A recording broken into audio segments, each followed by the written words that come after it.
organization.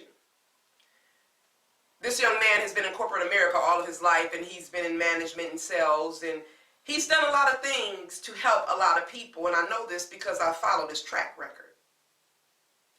Yet, the world between corporate America and the nonprofit world are very different.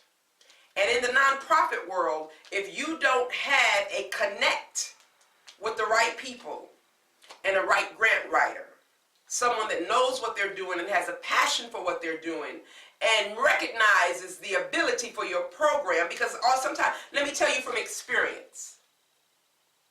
First of all, I had a wise woman tell me that I was going to make a whole lot of people rich, and I was going to wake up and look one day and wonder where mine went. I experienced that in 2014. And I'm yet trying to get over the hump of having helped others. I have no complaints. But the reality still stands, as this wise woman said, that I've given so much, never really requiring anything back but a thank you. Or remember me when you come into your kingdom.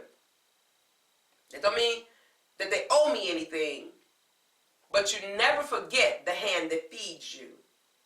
And you never kick the hand that feeds you, because you never know when you will need that hand again.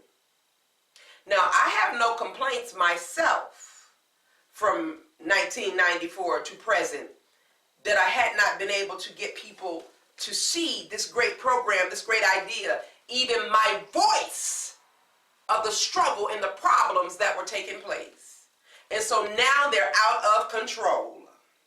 We could have nipped a lot of things in the bud, but we did not, because I was not the right vessel. Maybe my letter wasn't on the right kind of paper with the right grade.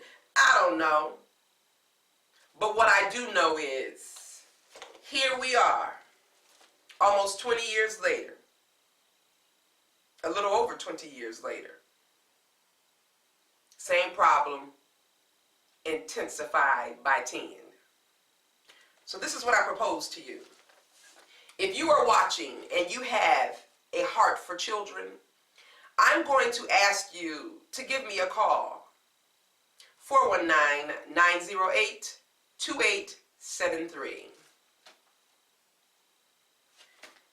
In giving me a call, we need to build a team of people that have a heart and a passion, as myself and the founder of this organization has, for children.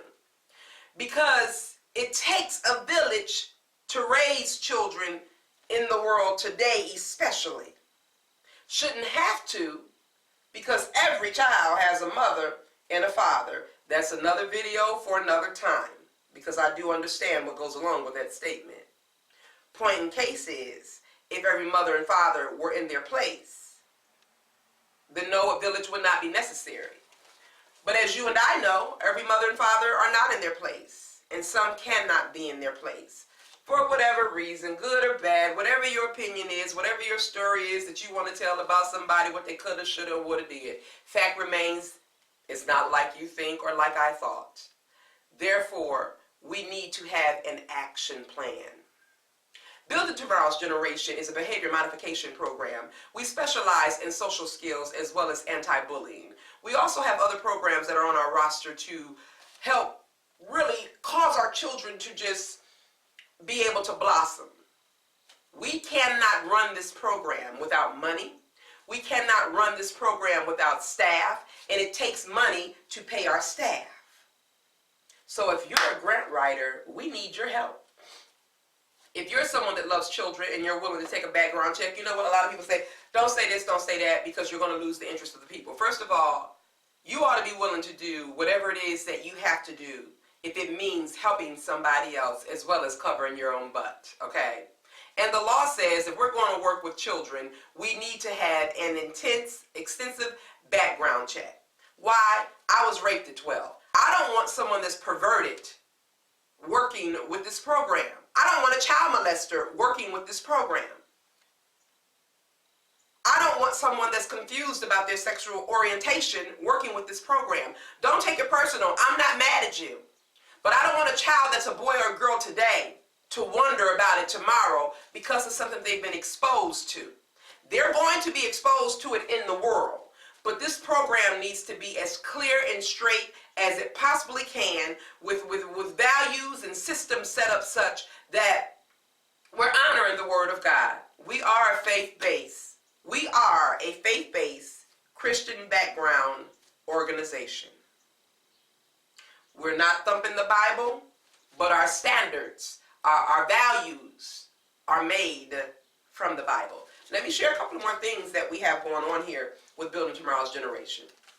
Ultimately, we have a summer program that we can implement. And I say could because, again, it takes money. And so, therefore, we're looking for a grant writer. With money, we ultimately have a sewing club. Yes, I sew. And I desire to help some young women to learn the trade or take on the skill sets. I'm also a playwright. So we have, that's connected in association with Building Tomorrow's Generation, theater. Here I have a photo. You can't see it very well, but this is the founder. His name is Christopher Adams. And Building Tomorrow's Generation, our tag is making the village mentality a reality. We are a social and behavioral modification program, and we offer the STARS classroom. We have leadership mentoring and curriculum. We have the Future program, which is a 12-week interaction program where we actually come out to your home. We sit down and work out a plan with you. If you have if your child is being bullied, going through some things like that, if it's their behavior, if it's their academics, we have people that are ready to work with us. We just need the funding to make this program go. We also have a program that where we teach children life skills, and I'm excited about that because my domestic genes are great, whereby making sure that the home is clean, interior decorating. We have lawn care services that we're willing to really incorporate the children in so that they can be exposed to various different industries. We have our Enough program, which is an overnight behavior program. Then we also have our anti-bullying program. In addition to that, we have a boot camp that we have designed specifically for those children that are being bullied. It's just a lot of great things. We have wood making for kids. Wow, I can't tell you all of what we have. Exercising programs for the children. I'm connected to other people that have programs such as dance drill teams and things like that. So there's a lot that we have to offer, and what we are not doing ourselves with Building Tomorrow's Generation, we have a bridge of people that have services. We have culinary programs on the bridge. We have so many things to offer our children, but what we lack is finances. What we lack is support. Don't deny the things that you don't understand. Don't deny the people that do not look like you, because it's the very things that you don't understand that you really need someone else's help with. It's the very people that don't look like you that very well may be the ones to bless you, or that could or would bless you if you would open yourself up to receive it. But when you stop and look at my color, if my vernacular is not according to yours, maybe I don't live on the street that you live on or drive the car that you drive. Maybe I didn't go to the college that you went to. Nonetheless, I have something that you need, and you have something that I need. And when I say I say we, because I can do nothing by myself. First and foremost, I need the help of God. So do you. Then, as we allow God to move on the inside of us and help us to order our steps and to connect with the right people, then and only then will we be able to see a bridge of people coming together collaboratively to make some things happen within our community, within our judicial system, within our government, within the church, and within our homes. And it starts in our homes, the church, into the community, and everything else that's in the community. Oh, and by the way, did I say within our school system? be it Catholic, public, whatever, however, charter. The last thing that I want to share with you is I also know that we can do nothing without prayer. So ultimately, you likely have to be or want to be a Christian in order to be a part of what it is that we're doing. This book that I hold here in my hand is a prayer manual. And I'm looking for intercessors to join me on the journey of praying. If it's churches that want to connect or individuals that want to connect, we need to go back to the basics, and that is prayer and fasting. Will you join us on today? Once again, my name is Diana Evans. I am the president of Building Tomorrow's Generation. We can't wait till tomorrow to build up this generation. We have to do it today. I'm putting a call out for clergy. Are you a minister in the pulpit? Are you a minister in the pews? Dying to get into the pulpit.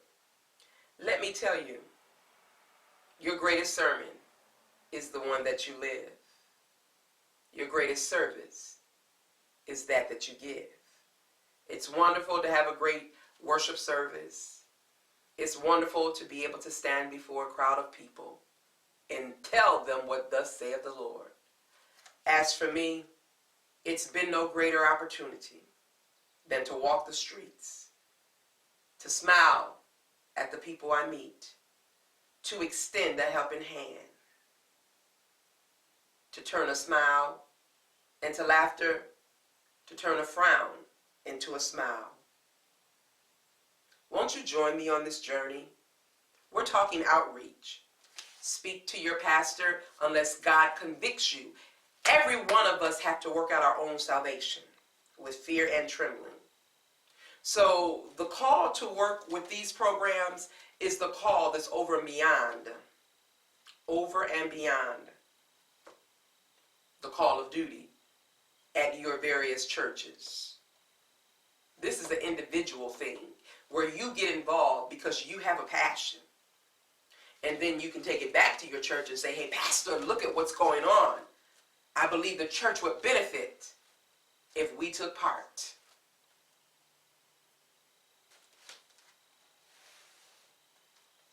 There's a whole lot I could say.